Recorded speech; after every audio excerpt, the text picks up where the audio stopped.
La Fondation Payot pour la promotion de la lecture. Payot et notre temps vivre bien, vivre mieux vous présente Marque-Page.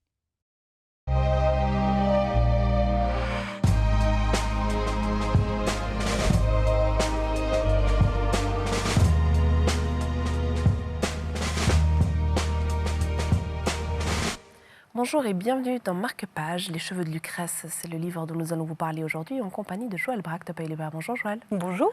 L'un de vos coups de cœur de la rentrée littéraire. Mais oui, peut-être à cause des cheveux, des longs cheveux blonds qui sèment cette histoire. Et puis de Lucrèce, bien sûr, la seule, la vraie Lucrèce Borgia, celle que Arnaud et Clément, les adolescents à Florence, ont découverte, à Milan, pardon, ont découvert dans une exposition. Il y a une longue mèche de ses cheveux qui est présentée dans un ostensoir. Et ça les fait rêver, ces jeunes garçons, bien sûr. Il y a Clément qui est très doux, très gentil, et puis Arnaud qui est plutôt un petit dur, comme ça. Pas une petite brute, plutôt un petit animal, quelque chose comme ça, plus sensitif et énergique. Et comme les deux facettes de l'adolescence, finalement, ils se jurent d'une façon subliminale que la femme de leur vie sera comme cette Lucrèce-là, avec ses grands cheveux blonds. Et effectivement, elle arrivera dans leur vie un petit peu plus tard. Et bien sûr, elle sèmera le désordre, le trouble, parce que quand on est trop gentil, on est mangé. Quand on est un peu violent, on a des ennuis.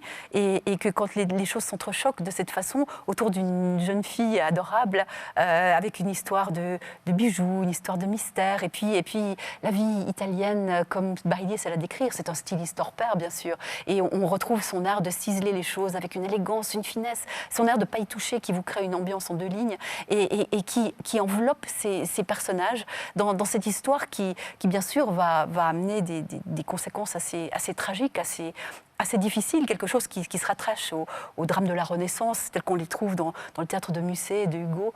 Et c'est quelque chose d'extrêmement original, puissant, à la fois complètement contemporain et avec une valeur littéraire dans l'imaginaire qui est extrêmement plaisante. Merci beaucoup Joëlle. Si ce petit bijou littéraire vous donne envie, vous saurez où le retrouver, évidemment, chez votre libraire préféré. Marque-Page, c'est terminé pour l'instant, mais ne vous inquiétez pas, c'est la rentrée littéraire justement, donc on a encore plein de choses à vous présenter.